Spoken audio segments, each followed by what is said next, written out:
Energy, so here we have energy, quality, matter, seen sometimes with our sometimes eye. Here's energy always seen with our always eye.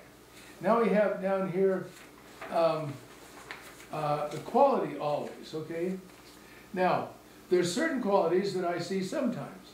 Like, there's a green chair there, you know. I see the chair, the name is chair, but its quality is a green chair, you know. But if I'm out in the Sahara Desert all by myself, the only thing green on, I don't see anything green. But there's certain qualities that I see always. Now the most used quality word in this group is the classical name called he. Okay, that's the most used in the Spanish language. Now he is something that our inner man always sees. He's a he, you know, that never goes away. It goes for the antlers on the bull elk, the old hair behind the child's head, the mane on the lion, and the beard on the old man, you know. And so we react with a word for a quality which the always eye of the inner man always sees. Okay, now we've got almost all of conversational speech done by sight. Now we have energy, quality, matter that the sometimes I see sometimes, and energy and quality that the always eye sees always. Now wouldn't it be interesting if we could say that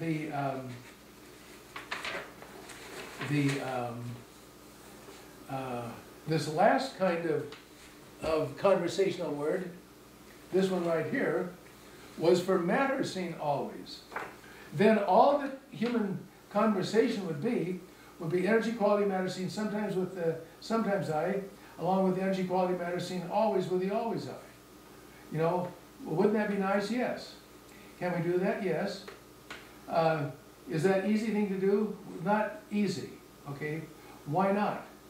Well, because in the Occident, besides saying it's never going to be possible to explain grammar, and this is, they say this kind of word here. It's something that it's just used to join things with another. This chair and that chair. And is to join things one thing with another, and other than that, it doesn't have any meaning whatsoever. That's when the Greeks cooked up the original meaning for that. Now, the Orient, they go with just the opposite of that. And so basically, if the Orient couldn't go along with there's something you can't explain, and so what we do is, let's say that we have a family that they've gone down to the beach, and the mother's getting lunch ready, and the kids are playing, and one of the boys, he went down onto the sand, and he's made a sand castle, and he's got a Dixie cup, and he's making turrets. He's going to make a castle in Spain there, but he sees that about every wave coming in, it's coming in 5 feet closer, and about the third wave from now that comes in, it's going to wreck his castle. And so he's really fast trying to make all these turrets on the castle there. And right then his mother says, okay, come on, lunch is ready. And he says, but I'm almost done. Now that word but, that's not to join anything with another. In the Orient, there's 3 parts of human nature. In Greek, this is the body, and this is the psyche here. We say psychology. And this is the nous, the intelligence. So in English, it's the body, the spirit, and the mind, or the intelligence. The Orient says that the mind is born concentrating upon something. They don't know what it is, but it's all important. We're born concentrating on it. And to keep up our concentration, that's why we come out with these words. That's why little children use them. But I'm almost done. He's not trying to join something. He's trying to keep up concentrating on it. Now, if we can go with that, and then what we do, there's one part of Occidental learning that is the essence of the way that we organize and everything. There's this school in England that is a school of the law of England. If a person wants to practice before a 12-man jury in England and Wales to this day, and it's been like that for many centuries, that person has to attend one of these 4 law schools, okay? Now they invented certain ways to talk there. And they say the word matter means important because they're the ones who came up with our concept of real estate, of freeholds and everything, that the matter that a man owns is his forever. Just like his body and his property, they're his forever. That's like in our, these rights we have of life, liberty, and property, you know. And so there they said the word matter means important. And immaterial, they say that's immaterial, strike it from the record. That means a material witness, you know. And so we use the way that that school works. We're organized the way that that school works. And doing that, we say the mind is born concentrating upon something important, very important to it. And so we say, so it's concentrating upon something that always matters to the human mind. We think, is that the human language technology of all the languages in the world? Yes. Well, how does it work? Well, we say what we do here is we say that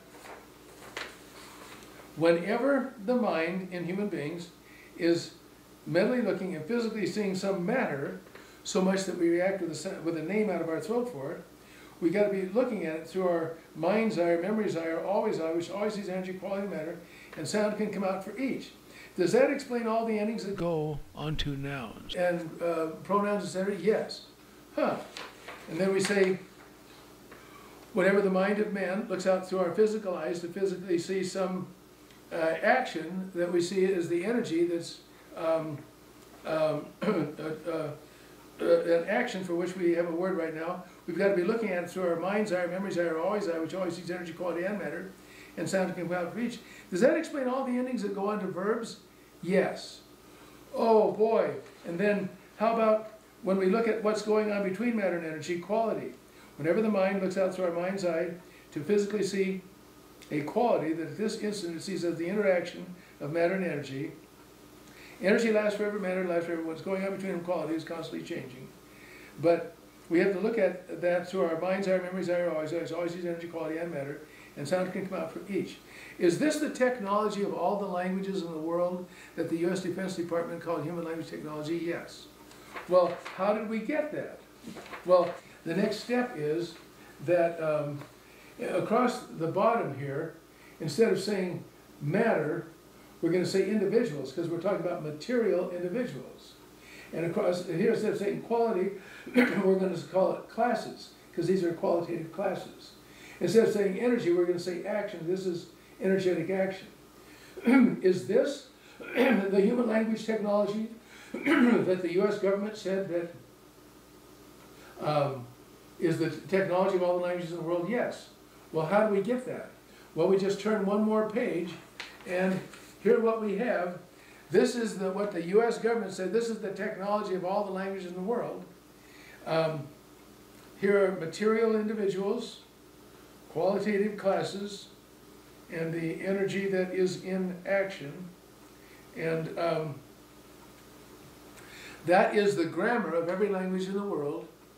All the internet works on that, on this 85% effective internet, you know. And the thing is that the government has it working at the 85% level. We have it working at the 100% level. Oh, you do? How do you do that? Well, this last kind of word here, for the universal language, oh, ah, ooh, and all that, basically, what that is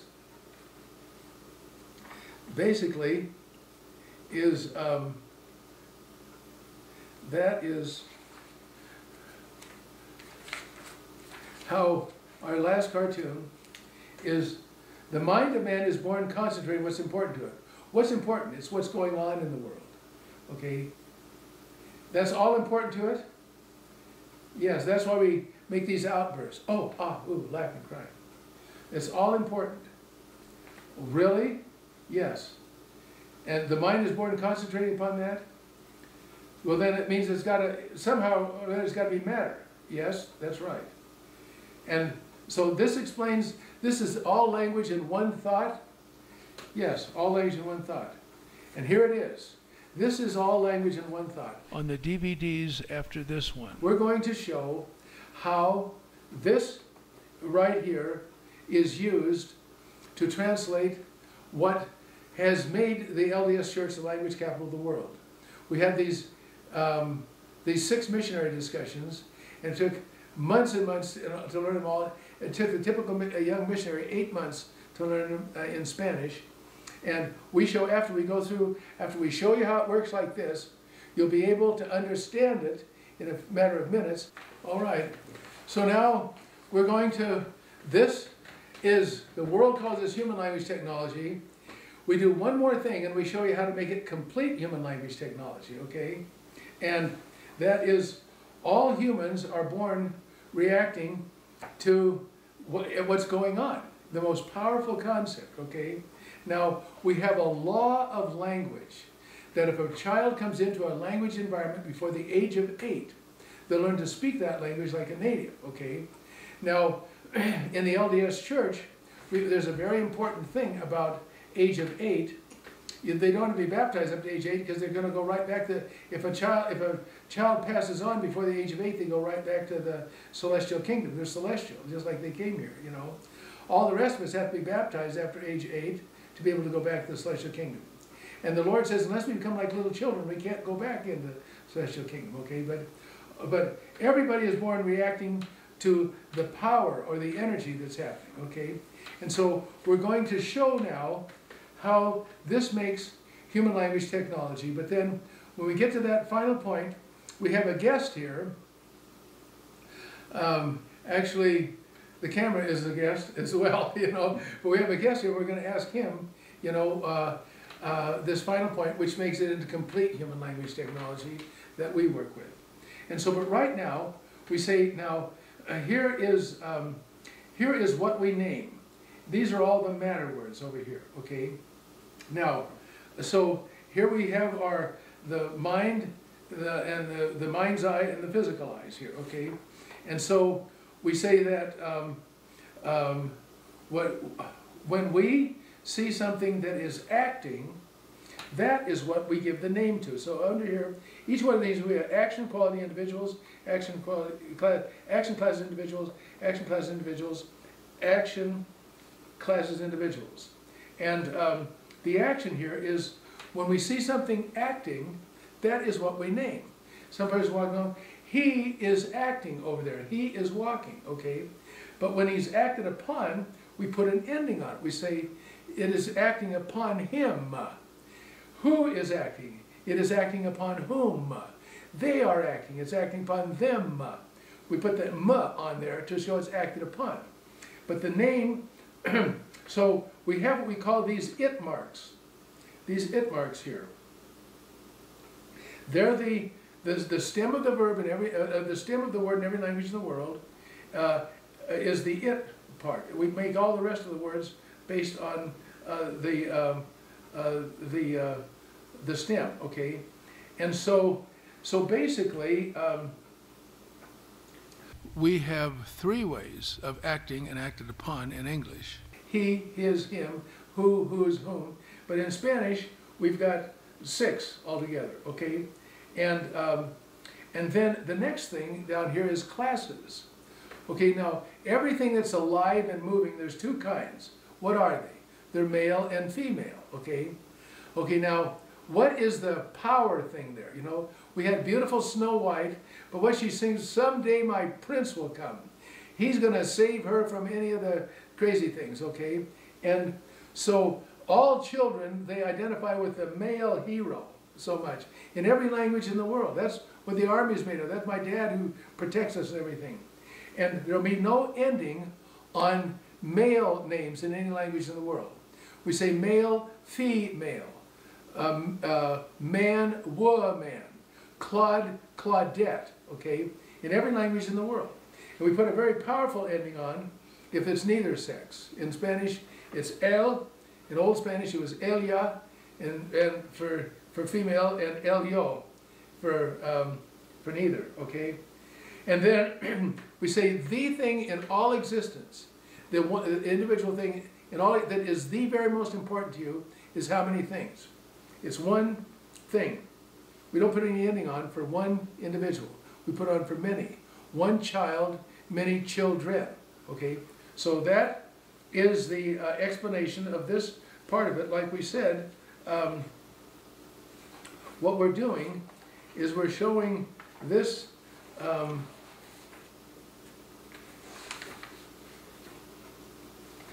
this right here. They say it's never going to be explained. We're going to explain the whole thing, okay?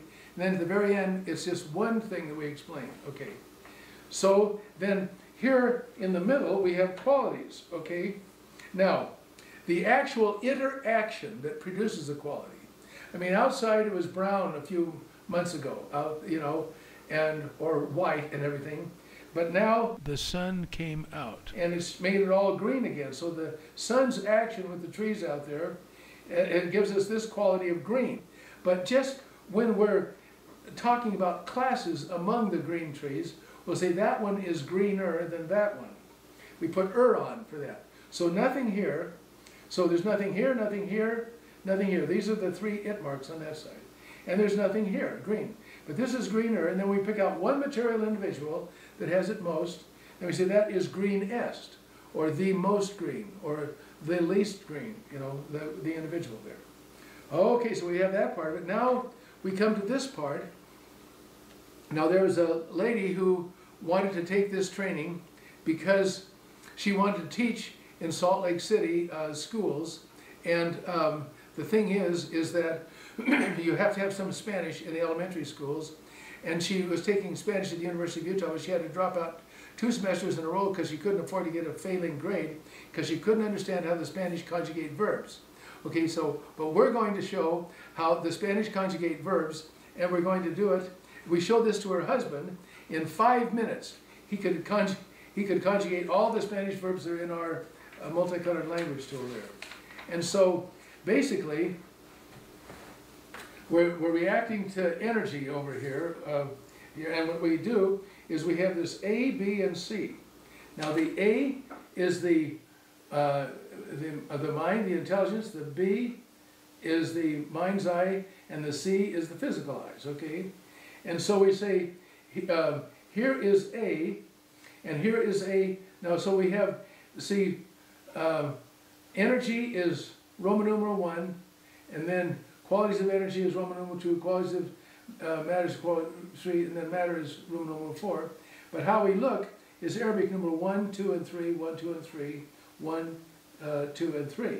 So here is the mind mentally looking and physically seeing energy. And then we come up with this pure action here. You know, it's go, stop, come, run, okay? And for that, no ending is added on to the shout, you know, go, stop, come, run. When we see the actual, you know, it doing everything, we don't put an ending on. But when we see something being done too, we put an ending on. We say, bat the ball, but we say the ball is batted. That is a doing. Now the third one here, B, this is the interaction of our mind's eye with our physical eyes. The interaction of these with that, okay? We already talked about the mind, now the mind's eye and the physical eyes. And these are the human feelings, okay? Now in grammar they're called moods, we call them feelings. And the mood of enthusiasm is when my mind enthusiastically wants to see with my physical eyes what I see with my spirit's eye. That's when I say, go, stop, come, run, do that. You see, that's enthusiastically. But when for all that my mind knows what I see with my mind's eye, what I see with my physical eyes, that's just equanimity of feeling, and all of these other endings come on for that. And we show that on our multicolored language tool card. We'll show that in a little bit. But however, when my mind knows that what I see mentally I cannot see physically, that is the mood of depression. Okay? The kids were saying, this summer, you know, we're going to go to Disneyland, but now your summer coming, we can't go. That's very depressing, okay? And how does that come out? Well, let's say a guy, he can see him in his mind, him being the king of England, but he can't see that ever going to happen physically, so he doesn't say, I am king. He says, if I were king. But then we put, that's the most ending that comes on in language, that mood of feeling of depression. But then to the extent that we treasure the slightest hope that what we see mentally we can see physically, we call that the feeling of hope. And he said, if I working, what wonders I should bring. Not shall, but should. That's this thing here. Now the third thing here is our physical sight. In our physical sight, what it's dominated by here in this existence, it sees the earth turning around, you know, and it sees the stars in the heavens and the moon and the sun and everything. And those are our concepts. The earth goes around once, that's a day, you know, then the moon goes around once, that's a month or a month, and then the earth goes around the sun once, that's a year and everything. So that dominates time. Now, what we say enthusiastically, that's right now. Go, stop, come. No endings like there are for the mood of depression. But for things that were going on, maybe they're not completed, we don't add so much endings. So we say, go, you know, that's this, that's will go, but the simple past is went. That's really changed, you know. And, but in completed past, we say, I was going, you know, and we still have the sound go. It doesn't change to gone, you know, or whatever. But anyway, the point is completed, we change it. The go, we make it into this kind of word. Gone is a quality of word. And we say, I have gone, and then completed before is had gone. And the three classes down here are the looker, looked at physically and looked at mentally. Looker, looked at physically and looked at mentally. One or many. Now, in language, the giant thing, here we have the multicolored language tool, and here's the multicolored language tool card. And the Utah State Office of Education wanted us to teach like this. So here's the How Man Looks and Sees It chart. And we showed, basically, this is the conjugation of verbs, and all that this is the looker is I, looked at physically is you, looked at mentally is he, she, or it, many is we, you all, and they. And this little thing here, it's here, here, here, here, and here. That's the all the conjugation of the Spanish verbs. This fellow, the husband of the woman who had to drop out twice, in 5 minutes after he had this, he could conjugate every verb in the book, okay? All right, so that's how fast it goes. Now, the issue is what is it, okay? I mean, how man looks and sees it, okay? Yeah, and so now this is the very important thing. Now, what I have here, if you don't mind my reading this paper, Isaiah said, the Lord hath made bare his, so this is the way the Doctrine and Covenants reads, and this was the theme of the BYU program of the 1970s. And then cometh the day of the Lord, pardon me, and then cometh the day when the arm of the Lord shall be revealed in, and then cometh the day when the arm of the Lord shall be revealed in power, in convincing the nations, the heathen nations, the house of Joseph, of the gospel of their salvation. For it shall come to pass in that day that every man shall hear the fullness of the gospel in his own tongue and in his own language. There are over 6,600 spoken languages, but maybe only a relatively few hundred of that large number are written. Through those who are ordained under this power, by the administration of the Comforter, shed forth upon them for the revelation of Jesus Christ, okay? Now, where does that come from? Well, in Isaiah, the Lord says, the Lord hath made bare his holy arm in the eyes of all the nations, and all the ends of the earth shall see the salvation of our God. And then in 3rd Nephi, our Savior, twice, he says, the Lord hath made bare his arm in the eyes of all the nations, and all the ends of the earth shall see the salvation from the salvation of God. Okay. But they made that the theme of the BYU program, and the thing is, the issue is that what does this have to do with language? Well, when I was before I went on my mission, I had taken 2nd year Russian and 2nd year Spanish at BYU, and I had my undergraduate minor in Latin. But I was sent to Finland, and I had to learn Finnish and Swedish. And so after I was there 1 year, I knew one language in each of the 4 major language families in Europe.